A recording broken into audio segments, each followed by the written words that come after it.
The call came in on an unfamiliar number, a local area code, right in the middle of a workday when I had a legal summary due in under an hour. I nearly let it go to voicemail. Something made me pick up on the second ring. A woman's voice asked for me by my full legal name, the one almost nobody uses. I go by a shortened version day to day, and hearing the formal one land in my ear made my stomach drop before she'd even finished introducing herself. She said she was a branch manager at a lending company, working out of a coastal office not far from where I live. Then came a pause that didn't feel natural, the kind where someone is measuring each word before letting it out. She said there had been activity on a property under my name, and that I needed to know about it. I asked what kind of activity. She told me a refinance application had gone through the week before and had closed the previous day. I remember setting my pen down. I remember a coworker's chair creaking to rows over. I remember thinking this had to be some kind of mistake, because I hadn't refinanced anything, hadn't signed a single form,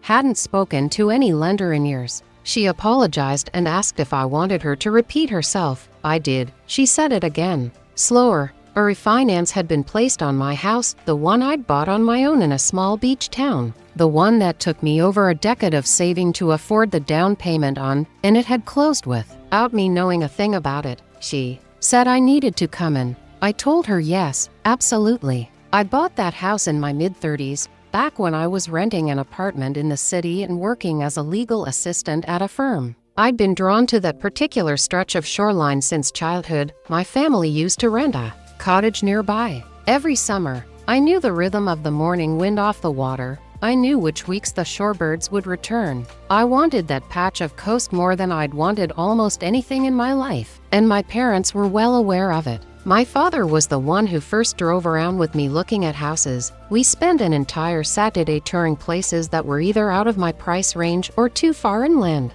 The house I eventually bought wasn't even one we'd planned to see. We stumbled into the open house because he needed a bathroom. 3 bedrooms, original wood floors, a back deck overlooking a stretch of marsh. I put in an offer the following day. My mother cried when I told her, happy tears, she said. She told me it felt like it could become a family gathering place, somewhere we'd spend the holidays together. For a while, we did. Then things grew complicated in the way they tend to in families where affection and control blur together. My mother is someone who believes that wanting something for you, or sacrificing for you, earns her a permanent claim over it. I don't say that unkindly. It took me years, a good therapist, and one costly misstep to really understand the pattern. My father goes along with whatever keeps peace with her. Not out of weakness, exactly, but because maintaining harmony with my mother has always required constant effort on his part, and long ago he decided that was the trade he'd make. About 2 years before that phone call, I'd started pulling back from them. Nothing dramatic,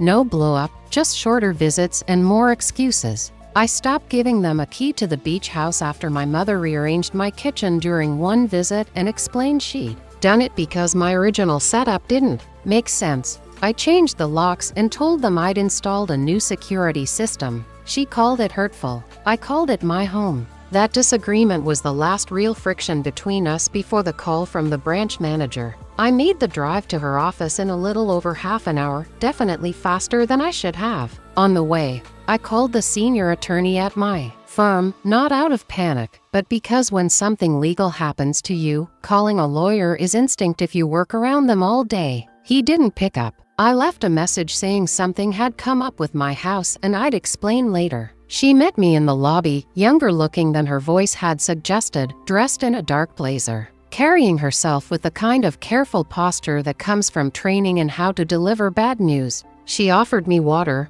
I declined. She walked me into a private office and shut the door, then set a folder down between us. She said she wanted to be upfront with me but had to be cautious about what she could disclose while an internal review was underway. I asked what exactly was under review. She said there had been irregularities in how the loan had been processed. I'd drafted enough legal paperwork to know what that phrase really meant. Someone had done something wrong, and the company was now calculating how much responsibility that placed on them. I asked her to walk me through it. She opened the folder. The application had been filed 11 days earlier. I was listed as the primary borrower. My parents were listed as co-applicants. The property was my house. The loan amount requested was nearly 3 times what I still owed on the place. I stared at the page, my name, my address, my house, and their names sitting beside mine as though they belonged there. I told her I hadn't submitted any of it. She said they understood. That might be the case. I told her I hadn't signed anything,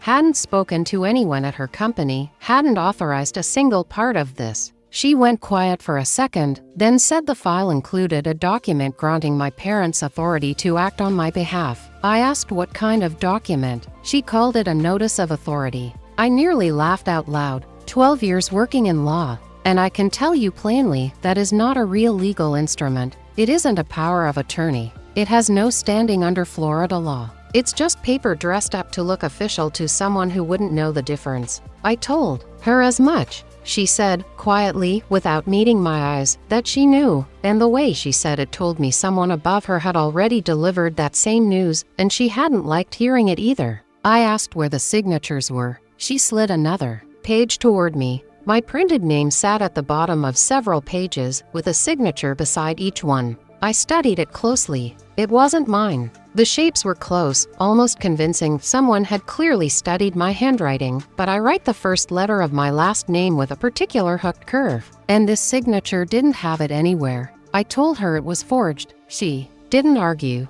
I asked who had notarized it. She turned to another page, a stamp and a signature from someone whose name I didn't recognize. I photographed the commission number on the spot. I asked for the entire loan file, every page. She said she could give me what wasn't currently restricted by the internal hold. I told her I needed all of it, and that if her company had processed a fraudulent refinance using forged signatures and a fabricated authorization letter, they were looking at serious liability, and I'd be filing a complaint with the state regulator before I even left the parking lot if she didn't hand it over. She excused herself. She was gone for exactly 11 minutes. When she returned, she had a much thicker folder. The loan had been handled by a junior officer who'd since been suspended pending investigation. The notary, it turned out, wasn't even affiliated with the lender. She was an independent mobile notary my parents had hired directly. Someone who held a valid state commission but had apparently signed off on documents without ever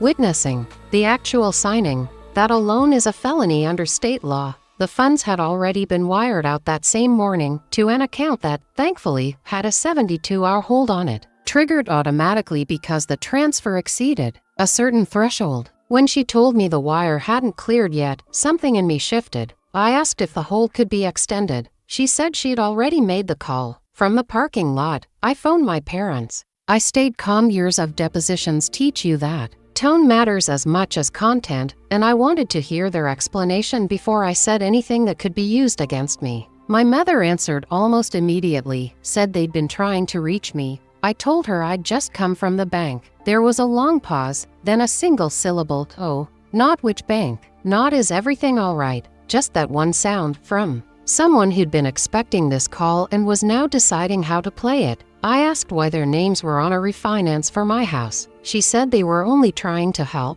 I asked help with what? She said I always seemed stressed about money. I kept my voice level and told her they'd refinanced my home without my knowledge, using a fake authorization and a notary who never actually witnessed a signature, pulling nearly $300,000 against my property. She called it a loan, said I'd have paid it back eventually. I asked, paid it back to whom? Who was supposed to receive that money? Silence. Then my father joined the call. He said we shouldn't do this over the phone. I asked again where they'd planned to send that money. He said they had some debts. There it was. Not we wanted to help you. Not we were going to tell you. Just we have debts. My house had become collateral for problems I'd never been told about, never consented to, and never would have agreed to if asked. I told them the wire hadn't cleared, that the bank was extending the hold, and that I'd be filing a police report that afternoon. My mother begged me not to. I hung up. I filed the report with the local sheriff's office that day. The detective was meticulous. She wanted the loan documents, the photo of the notary stamp, my original deed.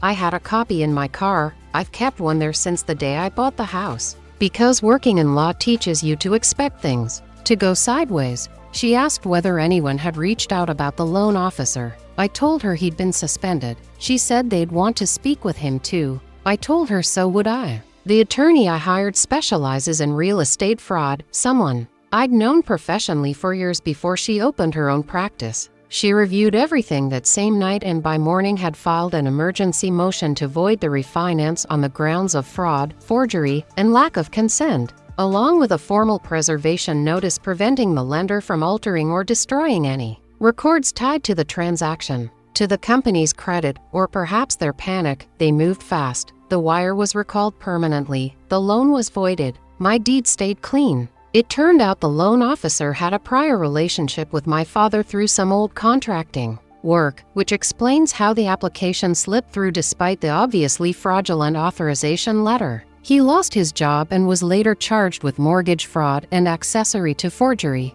The notary surrendered her license as part of a settlement with the state. Investigators later learned she'd done similar favors for other clients who needed paperwork signed without the actual signer present. My parents were eventually charged as well, my father with fraud and conspiracy, my mother with the same plus forgery, since it was ultimately her handwriting on the signature lines. Investigators found a legal pad in their home during a search, filled page after page with practice attempts at my signature. People have asked whether learning all this devastated me. Honestly, no, not in the way they mean. It didn't break something that was whole. It confirmed something that had already been quietly fracturing for years. What actually got to me wasn't the paperwork or the court dates. It was picturing her at the kitchen table, coffee going cold, practicing my name over and over, trying to make it hers. I had a title lock placed on the property soon after, a service that flags any attempt to transfer or encumber a home and requires extra verification before anything can proceed.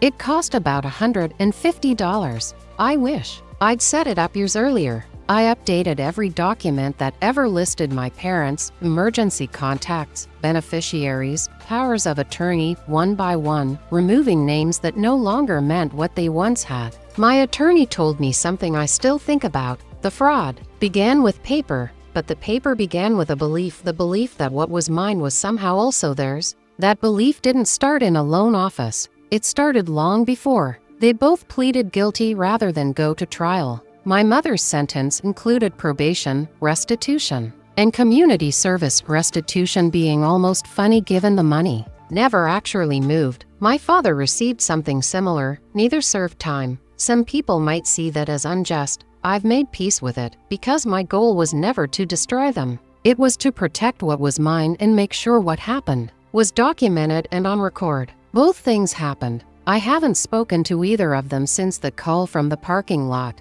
It wasn't a dramatic decision. It happened the way these things often do, quietly, and then all at once, until the silence simply became the new normal. The house is still mine. One Saturday morning that February, months after it was all resolved, I sat on the back deck with coffee and watched the tide roll in across the marsh grass. The shorebirds were back, right on schedule, same weeks as always. They had no idea anything had happened. I stayed until the light changed, then locked up, set the alarm, and drove home. The deed is in my name. The title has a lock on it. The money never moved. That's enough.